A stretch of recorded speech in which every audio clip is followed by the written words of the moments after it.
ईद मुबारक, मुबारक ईद मुबारक, मुबारक ईद मुबारक, मुबारक ईद मुबारक। दोस्तों, आप लोगों का हमारे YouTube चैनल झूठों का पर्दाफाश में बहुत बहुत स्वागत है। दोस्तों, आज किस वीडियो में बात करने वाले हैं नियोग प्रथा के बारे में। आज मैं आपसे कुछ बातें करूंगा नियोग प्रथा के बारे में, आपको कुछ बताऊंगा नियोग प्रथा क्या है और कितनी घटिया है, और इससे क्या मतलब कि ये कितनी घटिया, और मैं सोच भी नहीं सकता था कि ऐसा है। बेचारे इनके महान धर्मों में यही सब बातें हैं। मैं भी आपको बताऊंगा नियोग प्रथा है क्या। लेकिन उससे पहले अगर आपने अभी तक हमारे YouTube चैनल को सब्सक्राइब नहीं किया है तो कर लीजिए, ताकि हमारी अगली वीडियोज़ आप सबसे पहले पा सकेंगे। तो चलिए अब बताता हूँ कि आपको ये नियोग प्रथा है क्या, ये किस बला का नाम है, आप सुन लीजिए। और हाँ, ये जो नियोग प्रथा के बारे में अभी आपको बताऊंगा, ये आप सत्यार्थ प्रकाश में इसके बारे में पढ़ सकते हैं। चौथे समोल्लास में ये स्वामी दयानंद जी अपने सत्यार्थ प्रकाश में लिखते हैं। चौथा समोल्लास जाकर उठाकर उनकी किताब पढ़ लीजिएगा तो आपको मिल जाएगा। तो चलिए बताता हूँ।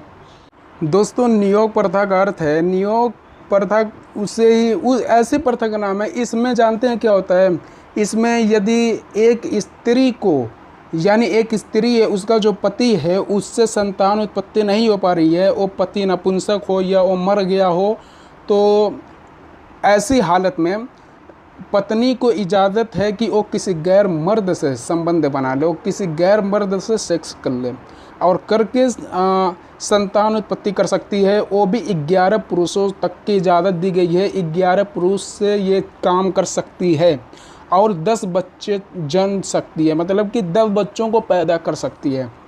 देखिए, और इसके बारे में स्वामी दयानंद ने क्या क्या लिखा है, मतलब कि बता रहे हैं कि किस किस हालत में ये कर सकती है। कह रहे हैं कि अगर पति धर्म के लिए परदेश गया हो तो स्त्री को 8 सालों तक इंतज़ार करना चाहिए, और विधा कीर्ति के लिए 6 साल, धन कमाने गया हो तो 3 सालों तक इंतज़ार करें। और फिर लिखते हैं, अगर इन सालों के बाद पति न आए तो स्त्री नियोग कर बच्चे पैदा कर ले। यानी कि इन सालों में अगर पति न आए तो वो किसी और से, वो किसी गैर मर्द से, वो अपने पति को छोड़कर ये काम कर सकती है। ये तो रही परदेशों जाने की बात। हालांकि ये परदेश जाने की एक अलग बात हो गई। और वो कहते हैं कि यदि वो घर पे ही रहे, न जाए कहीं पर, लेकिन उससे संतानोत्पत्ति ना हो, तो अपने देवर से, उसके जो भाई होते हैं, शौहर के जो भाई देवर होते हैं, तो उनसे भी जाकर ये काम कर सकती है। पति के मौजूदा रहते हुए 2 बच्चों तक उनसे संतान उत्पत्ति कर सकती है। दोस्तों, यहाँ पर एक बात और मैं आपको बता दूँ, ये जो नियोग होता है, जो नियोग करते हैं, इसमें स्त्री को छोटी जात जो होती है, निचली जात, एकदम जो घटिया जात इन लोगों में होती है, वो होनी चाहिए। और जो पुरुष होगा, जो गैरमर्द से संबंध बनाया जाएगा, तो जो गैरमर्द होगा वो ब्राह्मण होना चाहिए, ऊंची जात का होना चाहिए, तभी ये नियोग कर सकते हैं। और एक बात की, ये तो भाई एक पहले से ही घटिया चीज़ है, लेकिन इस घटिया चीज़ में भी यहाँ पर देख लीजिए भेदभाव किस तरीके से हो रहा है।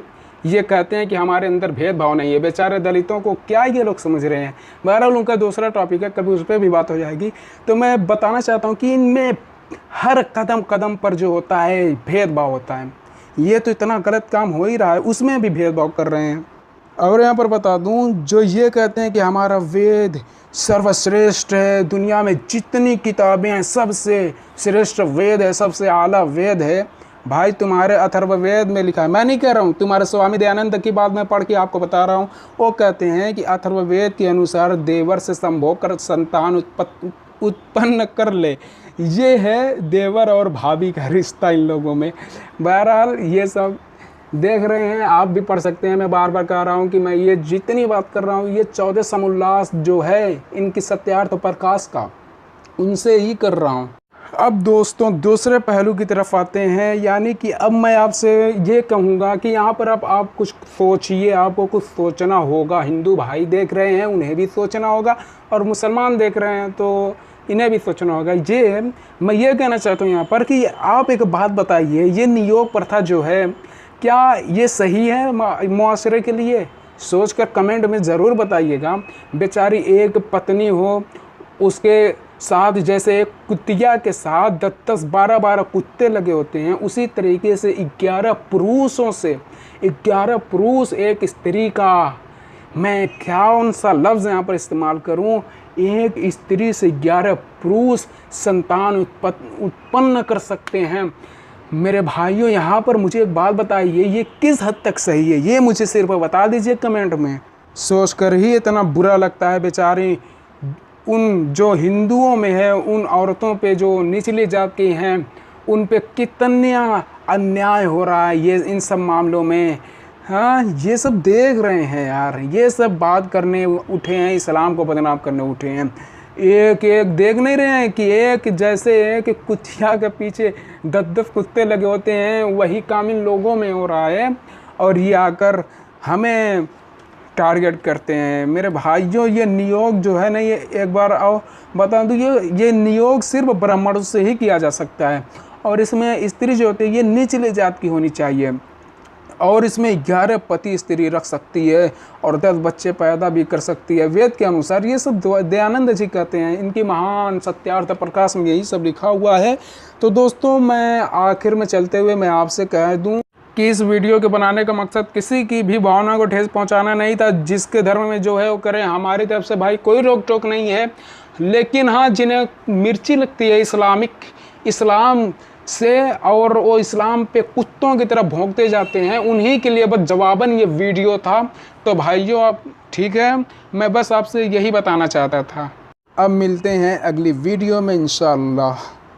सुब्हानल्लाह वल्हम्दुलिल्लाह वला इलाहा इल्लल्लाह, सुब्हानल्लाह वल्हम्दुलिल्लाह वला इलाहा